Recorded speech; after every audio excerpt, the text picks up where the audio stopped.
നമുക്ക് നമ്മുടെ മൈൻഡ് ഒന്ന് കാമാക്കാൻ വേണ്ടി ഒരു സെൻറ്റാങ്കിൾ ആർട്ട് ചെയ്താലോ? നവേക്കമ്മ ഞാൻ കാണിച്ചു തരാം എങ്ങനെ ചെയ്യേണ്ടത്. ഇത് നമ്മൾ മൈൻഡ് കാമാക്കുക മാത്രമല്ല, നമ്മളെ കോൺസെൻട്രേഷൻ കൂട്ടാനും ബ്രെയിനൊന്ന് റിലാക്സ് ആക്കാനും എല്ലാത്തിനും സഹായിക്കുന്ന ഒരു ബെറ്റർ ആയിട്ടുള്ള ആർട്ടാണ് സെൻറ്റാങ്കിൾ ആർട്ട്. അങ്ങനെയാണെങ്കിൽ ഞാനൊരു പേപ്പറിൽ ബോർഡർ വരച്ചിട്ട് പിന്നെ കുറച്ച് ഫ്ലവേഴ്സ് വരച്ചെടുക്കുന്നുണ്ട്. ഫ്ലവേഴ്സ് തന്നെ വേണമെന്നില്ല, വേറെ റൗണ്ട് ഷേപ്പോ അല്ലാന്നുണ്ടെങ്കിൽ സ്റ്റാർസോ എന്താ വെച്ചാൽ വേണമെങ്കിൽ വരയ്ക്കാം. എന്നിട്ട് വേണമെന്നുണ്ടെങ്കിൽ കളർ ചെയ്യാം. പിന്നെ നമ്മൾ വീഡിയോയിൽ കാണുന്ന പോലെ വരച്ചു കൊടുക്കുക.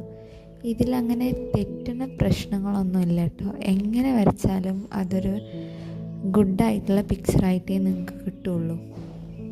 ഇത്ര മാത്രം ചെയ്താൽ മതി കേട്ടോ. നിങ്ങൾക്കൊരു സെൻറ്റാങ്കിൾ ആർട്ട് നല്ല ബ്യൂട്ടിഫുൾ പിക്ചറായിട്ട് കിട്ടും. പിന്നെ ഒന്ന് പെൻസിൽ വെച്ചിട്ട് ആ ഡാർക്ക് ഭാഗത്തൊന്ന് ഷെയ്ഡ് ചെയ്ത് കൊടുത്തിട്ടുണ്ടെന്നുണ്ടെങ്കിൽ ഒരു ബ്യൂട്ടിഫുൾ പിക്ചറായിട്ട് കിട്ടും കേട്ടോ. എന്തായാലും ഒന്ന് ട്രൈ ചെയ്തൊക്കെ പോയിട്ട്